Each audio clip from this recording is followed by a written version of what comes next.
రెండవ గ్రంథం 19వ అధ్యాయం 30వ వచనాన్ని చదువుదాం.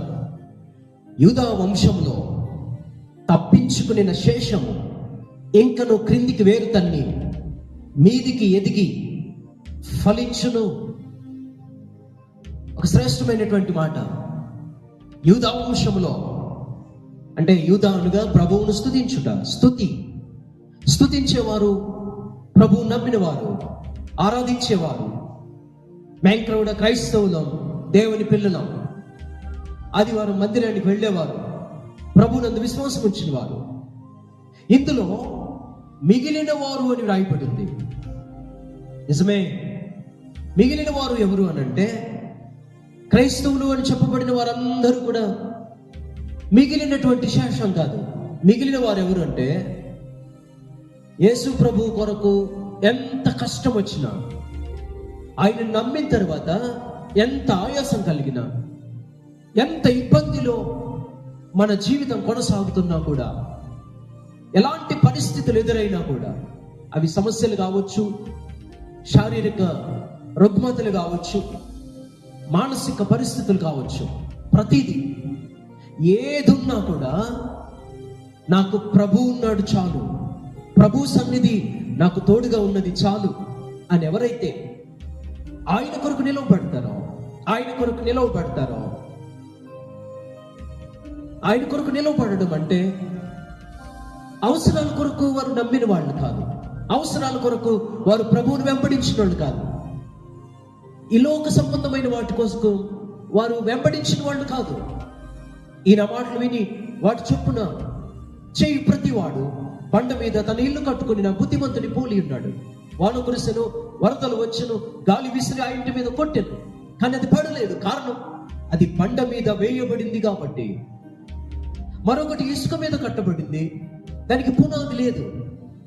అది గాలి ఇసుక వచ్చినప్పుడు పడిపోయింది. కారణం, దాని స్థిరత్వం లేదు. ఈ రోజున యూదా వంశములో శేషించిన వారు మీరు నేను శేషించిన వారమై ఉండాలి. పడిపోయిన వారము కాదు, కొట్టుకొని పోయే వారము కాదు.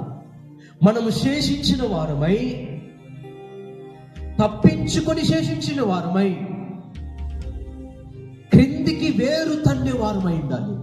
అంటే మన విశ్వాసం మరింత రెట్టింపు అవ్వాలి, మన పునాది మరింత రెట్టింపు అవ్వాలి, మన బలం మరింత రెట్టింపు అవ్వాలి. క్రిందికి వేరు తన్ని ఎదిగి ఫలించును.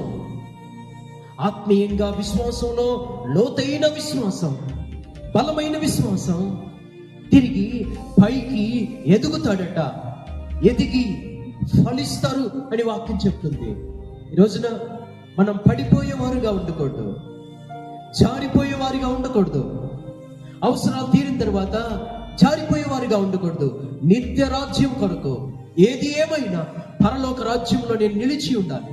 నిత్య రాజ్యాన్ని నేను స్వతంత్రించుకోవాలి. నిలువరమైన పట్టణాలు అది కాదు. నేను అవసరాల కొరకు ప్రభువు నమ్మలేదు. నాకు ఉన్నా లేకపోయినా, సంతోషం ఉన్నా లేకపోయినా, ఆరోగ్యం వచ్చినా లేకపోయినా, పరిస్థితులు తారుమారైనా నేను నిలిచి ఉంటాను. మిగిలిన వారి గుంపులో ఉంటాను. శేషించిన వారిగా నేను ఉంటాను. శేషించిన వారమై క్రిందికి వేరు తన్ని పైకి ఎదిగి ఫలించే వారుగా మనం ఉండాలి. బలమైన వారిగా ఉండాలి, స్థిరమైన వారిగా ఉండాలి. అలాంటప్పుడు ప్రభు చెప్పే మాట ఏంటంటే, నా శోధనలలో నిలిచి ఉన్నవారు మీరే, నా శ్రమల్లో నిలిచి ఉన్నవారు మీరే. ప్రభు వారు చెప్తారు కదా, నా శ్రమల్లో, నా కష్టంలో, నా ఇబ్బందుల్లో నిలిచి ఉన్నవారు మీరే. లూకా సువార్త 22వ అధ్యాయం 28వ వచనంలో మీరే, ఆ మీరే దానిలో నేనే, మీరే, మనమే. ఒక రోజున ప్రభు ఒక సాక్ష్యం ఇవ్వాలి. నా శ్రమలలో, నా శోధనలలో నిలిచి ఉన్నవారు మీరే. క్రిందికి వేరు తన్ని పైకి ఎదిగి ఫలించిన వారు మీరే. నా రాజ్యాన్ని మీరు స్వతంత్రించుకోండి, నా రాజ్యంలో నిత్యము నాతో కలిసి నివసించిందని ఆయన ఆహ్వానం తెలియజేస్తాడు. కాబట్టి పడిపోయేవారిగా, జారిపోయేవారిగా కాకుండా మిగిలిన శేషం వలె ఉండి ఆయన కొరకు నిలబడి ఫలించుదుముగాక. ఆమేన్.